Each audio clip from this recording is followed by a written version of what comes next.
Hello everyone, welcome to Manocha Academy. Today we are going to talk about meiosis, a process of cell division. We are going to go deep into the different steps and learn about the events taking place in each step. Stay till the end with us because we are also going to talk about the differences between meiosis and mitosis with lots of animation.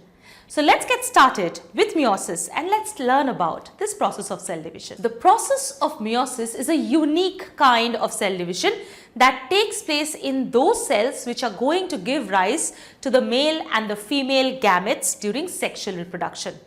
So this is not a cell division that would take place in each and every cell of our body that we call somatic cells, but it will only take place in those cells which are giving rise to the reproductive cells. The term meiosis was coined by Farmer and Moore in 1905, and this is also known as reduction division. Why? Because during this process of cell division, one mother cell divides twice, first by meiosis I and then by meiosis II to give rise to 4 daughter cells, and each of these 4 daughter cells contain half the number of chromosomes that were present in the mother cell. So let's say if the mother cell contained 2n number of chromosomes, that is, let's say 46, in that case the daughter cells will have 23 chromosomes each. They are called haploid and the number is n is equal to 23. This process of meiosis starts with an interphase. Just like mitosis, as we have learnt during mitosis, there is duplication of DNA, there is chromosomes with 2 chromatids being formed, there is duplication of centriole, proteins are being doubled, cytoplasm is doubled, cell organelles are increasing number. All those events that take place in interphase, they take place after which the process of meiosis starts. Meiosis also consists of karyokinesis and cytokinesis, but since there are 2 divisions in one meiotic process, therefore we have given different numbers to these karyokinesis and cytokinesis. So during the first division, the nuclear division that occurs, we call it karyokinesis 1, which is followed by cytoplasmic division, that is cytokinesis 1, which is again followed by the nuclear division, which is karyokinesis 2, and then by the final cytoplasmic division, that is cytokinesis 2. The first stage, that is meiosis I, is when the number of chromosome actually reduces to half. So if we really talk about meiosis as a reduction division, the process of reduction is actually occurring during the first division, that is meiosis I. Meiosis II is actually exactly similar to mitosis. So I am not going to go into the details of meiosis II. In this video, we are going to talk about the different events that are taking place during meiosis I. Let's start with karyokinesis 1. Karyokinesis 1 consists of Prophase I, Metaphase I, Anaphase I and Telophase I. So let us now go into each of these subphases and see what are the characteristic events that are taking place in these sub-events. And I am also going to compare it with the events that were taking place in these subphases during mitosis. The longest phase of meiosis I is Prophase I. During Prophase I, there are a number of changes that take place which do not take place during mitotic prophase. And these are the events which make the prophase longer and also very, very important because this is when shuffling of gene or shuffling of DNA takes place, as a result of which the daughter cells that will be produced, they are not genetically alike. That is, they are not genetically similar to each other. They are different. They are genetically different from each other and also from the mother cell. So what are the events that are taking place? Prophase I can be classified into 5 phases. The first one is called leptotene, second zygotene, third pachytene, fourth diplotene and fifth diakinesis. The first phase, which is leptotene, starts with the condensation of chromosome, which is a usual process that takes place during prophase even in mitosis. And by condensation, we mean that the chromosomes start coiling and supercoiling and dehydrating so that they become shorter and thicker. At this time, the characteristic structure that we see is called a bouquet stage. What is a bouquet stage? A stage where we see that all the chromatins which are also becoming thicker, that is condensing, they travel towards the nuclear membrane, mostly towards the centriolar region, and they attach to the nuclear membrane with the ends of the chromosomes, thereby forming a cluster of chromosomes hanging from one of the regions of the cell nuclear membrane like a flower bouquet, and this is known as the bouquet stage. It has been seen that after this attachment, after this formation of the bouquet stage, the nuclear membrane now slowly starts breaking down and disintegrating. So in the first phase, that is leptotene, a bouquet stage is seen. In the second stage, that is zygotene, we see that these chromosomes, now almost chromosomes, because they are thickened, these chromosomes start forming pairs. So they detach from that nuclear membrane and now they start forming pairs. What kind of pair? So the cell which is dividing, this cell has a mother cell and a father cell, correct? So this particular cell which is dividing, which is now the mother cell, has been formed by union of a sperm and the egg also. So if the number of chromosome in this mother cell which is now dividing is 46, 23 has come from its mother and 23 has come from its father, right? So those 23 chromosomes will now start forming pairs. So chromosome number 1 from the father and chromosome number 1 from the mother which has come into this cell, they start forming a pair.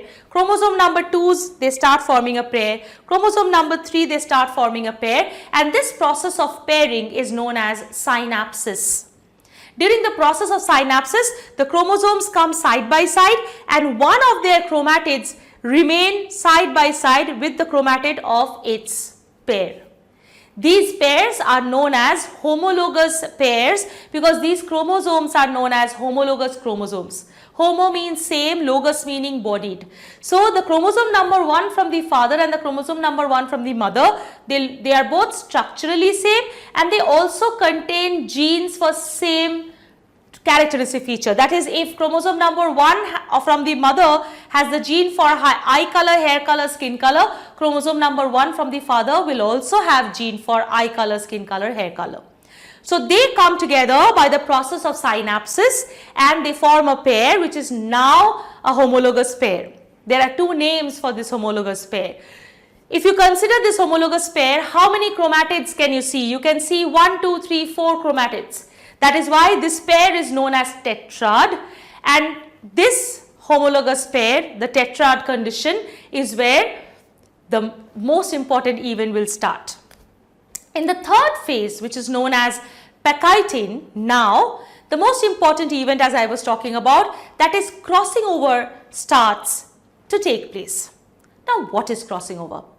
When the two homologous pairs are present side by side, one chromatid of one pair is in close contact with another chromatid of the homologous pair.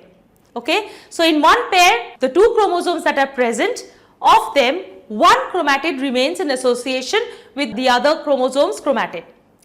These two are known as non-sister chromatids, and these two chromatids are held together by a complex which is known as the synaptonemal complex. It's a complex of complex proteins and enzymes. Now the synaptonemal complex keeps the homologous pairs attached to each other. Now what happens? Now a specific cut is made at a region which is made in both the homologous chromosomes in one chromatid. Then the chromosomal fragments are exchanged between the homologous chromosomes, and again with the help of enzymes from the synaptonemal complex, the two fragments are joined with the opposite homologue. So what is happening? So one fragment from one homologue goes to the opposite one and another fragment from that homologue comes to the previous one. What have we done here? We have shuffled the gene, almost like shuffling a pack of cards. We have shuffled the gene. So the homologous pair had gene for, let's say, black eye color, straight hair and tall height. Although height is not height is not determined by one pair of gene, but still. And the pair had green eye color, curly hair and shorter height. Then we have exchanged the fragment in such a way that maybe now one has green eye color with straight hair but tall height, and the other one has black eye color with curly hair and shorter height. So this is how a shuffling of gene takes place, and this process is known as crossing over. After crossing over, we have made recombinant chromosomes, so the characteristics have shuffled with each other. We move on to the next phase, which is known as diplotin. What do we need to do here? We need to get the homologous pairs slightly away from each other. At least the points where crossing over was taking place, those points need to dissociate, because without that crossing over will carry on and we won't be able to progress with the process of cell division. So what do? Slowly now the homologous pair starts moving away, but they are still held together at the points where crossing over had taken place. And these points are known as, or they look like cross or X, and these points are known as chiasma, plural chiasmata. So when the homologous pairs are moving away from each other, that is during diplotin, the chiasmata they start becoming prominent, and by the time it is diakinesis, that is the complete movement of the homologous pair has happened, the number of chiasmata now slowly starts becoming less and less, because once they start moving they become prominent, and once they have moved away, now the chiasmata region opens, so that the homologous chromosomes are now free from each other. They don't go away from each other, they are still forming a pair, but they are free from each other. So these are the 5 steps of prophase I that takes place during meiosis I, and as you can understand, if you compare it with mitosis, these changes do not take place. We will do the comparison at the end, but whatever else was taking place during prophase, which is movement of the centrioles to form spindle fiber, or disappearance of the nucleolus and the nuclear membrane, or condensation of the chromosome, all these processes are also going on during the process of prophase I. The next stage is metaphase I. During metaphase I, the homologous pairs, they start moving towards the equatorial region of the cell, and by this time, mind you, the nuclear membrane is completely gone. So all the chromosomes are now distributed in the cytoplasm, and the nucleolus is gone. The centrioles are present at the 2 poles, and the chromosomal spindles, the spindle fibers have started forming. What do? They go and attach themselves to the homologous pair. So one spindle fiber attaches to 2 chromosomes like this, as a result of which now the chromosomes are pulled towards the center of, or the equatorial region of the cell, and the chromosomes arrange themselves in the equatorial region in such a manner that every spindle fiber has 2 chromosomes attached to it. So the homologous pair attaches to 1 spindle fiber. Of course, all spindle fibers do not have chromosomes attached to it, so there are chromosomal spindles and polar spindles, but if spindle fiber is attached, there are 2 chromosomes attached to the spindle fiber. This forms a double metaphasic plate, which looks something like this. In mitosis, we had seen that in metaphase of mitosis, 1 chromosome was attached to 1 spindle fiber, forming a single metaphasic plate, but now 2 metaphasic plates are formed. After this, we move on to anaphase I. During anaphase I, the homologous pairs separate. Unlike mitosis, there is no division of the centromere. The homologous chromosomes in its entirety, that is 1 chromosome with 2 chromatids each, they start moving towards the 2 poles. And this movement takes place due to the shortening of the spindle fibers, which in turn happens because small proteins, microtubular proteins, they start opening up or dissociating from the 2 poles, leading to the shortening of the size of the spindle fiber. So by the time it is anaphase I, we see that if there were 23 into 2, that is 46 chromosomes, 23 of them, they are moving to 1 pole, and the other 23 is moving towards the opposite pole. So we already see a start of a reduction in the number of chromosomes. And by the end of telophase I, we see that the two poles, they have received the chromosomes, but they have half the number of chromosomes that were present in the original mother cell. And at the two poles, now these chromosomes cluster together so that a nuclear envelope or a nuclear membrane is formed surrounding them, along with the appearance of the nucleolus, so that two daughter nuclei have been formed. But here I would like to mention that unlike the telophase of mitosis, here the chromosomes do not completely uncoil and become chromatin fibers, because there is still another step of division awaiting. So you do not want the chromosomes to come back to its fibrous form, chromatin, and then again get back to its rod-like form, that is chromosome. So the decondensation is minimal. The despiralization is minimal. It does not come back to its original chromatin fiber form. By the end of telophase I and the end of cytokinesis, we have two daughter cells. And each daughter cell has half the number of chromosomes in comparison to the mother cell. This cytokinesis also takes place by cell plate formation in plants and by cleavage furrow formation in animals, like we have seen during mitosis. The next question is that in the first stage of meiotic division, that is meiosis I, if the chromosome number has already become half, then why do we need meiosis II? This is because, as you can see, after meiosis I, the chromosomes that are present in the daughter nuclei, each chromosome consists of how many chromatids? 2.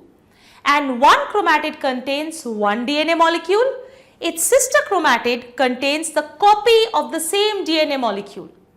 We cannot have two copies of the same DNA molecule.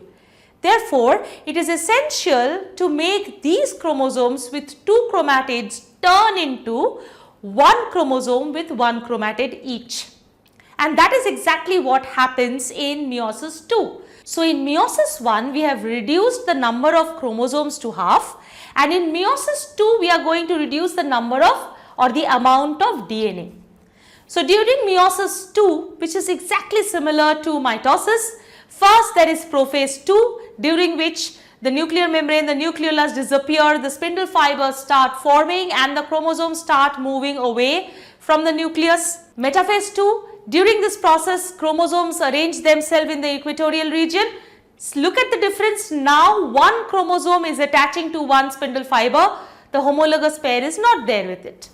In Anaphase II, now the important event takes place, that is the centromere splits so that the two sister chromatids, they separate and they become daughter chromosomes. What have we done?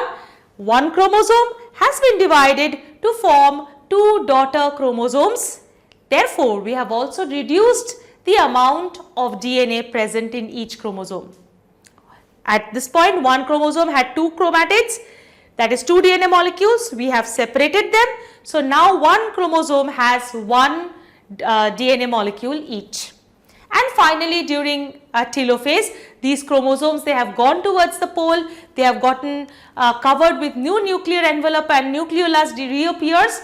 The chromosomes now despiralize and become chromatin threads, and we get two daughter cells after cytokinesis.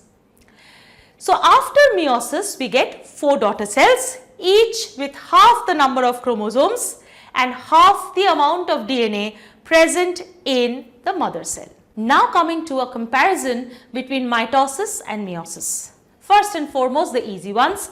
Mitosis takes place in somatic cells and meiosis takes place in cells forming reproductive cells. 2. Mitosis consists of one stage of division and meiosis consists of two stages of division, meiosis I and meiosis II. Next, mitosis gives rise to two daughter cells which are exactly same in its structure, function, chromosome number, etc. to the mother cell. Whereas meiosis gives rise to four daughter cells which are not genetically similar to the mother cell in either structure or genetic composition.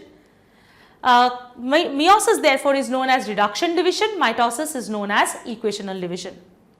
If you look at the stages, prophase in case of meiosis is a very prolonged phase, whereas in case of mitosis, it is not as prolonged. During prophase in meiosis, a very important event, that is crossing over, takes place that leads to shuffling of genetic material and therefore contributes to variation in the next generation. In case of mitosis, there is no crossing over, so there is no variation that is formed in the next generation of cells. During prophase, we see that there is bouquet formation, there is synapsis, there is crossing over, there is chiasma formation. All these events and structures are seen during meiosis I, whereas in mitosis, these structures are not formed. The next difference is in metaphase I and metaphase of mitosis. During metaphase I, the homologous chromosomes as a pair attach to one spindle fiber. So, every spindle fiber has two chromosomes attached to it, whereas in case of mitosis, one spindle fiber is attached to only one chromosome. Therefore, in metaphase I, two metaphasic plates are formed, that is, two lines of chromosomes in the equatorial region are formed, whereas in mitosis, only one metaphasic plate is formed. Of course, in mitosis, the number of spindle fibers formed are way more than the number of spindle fibers formed in case of meiosis I. The next difference is in the anaphase. During anaphase I, the homologous pair of chromosomes, they separate from each other, each with two chromatids, and start moving towards the opposite poles. Whereas in case of mitosis, the chromosome with two sister chromatids, they separate due to the breaking down of the centromere between them, as a result of which two daughter chromosomes now that are formed, they have one chromatid each. In case of anaphase I, we see that the chromosomes that are moving towards the two poles, they have two chromatids each. In case of anaphase of mitosis, the chromosomes that are moving towards the two poles, they have one chromatid each. Finally, in case of telophase I, we see that the despiralization of chromosome does not take place as much as we see in telophase of mitosis. The chromosomes completely decondense, despiralize and become chromatin fibers, and then the two daughter nuclei are formed. This is followed by meiosis II, a process where the amount of DNA is reduced to half, a process that does not take place in mitosis because the amount of DNA is already reduced to half in the first stage of division. So, these are the differences between mitosis and meiosis. But mitosis is exactly similar to meiosis II. Both are types of cell division that take place in an organism that carries out sexual reproduction, growth, maintenance and repair. So that was all about meiosis. Meiosis, as I said, is a process of formation of gametes. But can you tell me where meiosis is also a process of formation of spore? Do let me know your answers by putting it in the comments below. I look forward to reading your answers and I promise to reply to all of them. Hope you have enjoyed the video and have learned from it. Do check out our courses on our website manochaacademy.com and our Android app Manocha Academy. Links are given below. We have courses on physics, chemistry, biology, mathematics, coding and artificial intelligence. In these courses, you will get concept videos, live classes, quizzes, mock tests and revision notes. So, they will be perfect for your exam preparation. Links are given below. Do hit the like button and share this video with your friends. If you haven't subscribed to our YouTube channel yet, go ahead and smash that subscribe button right now and click on the notification bell so that you do not miss out on any of our videos. Stay connected with Manocha Academy and let's keep learning together.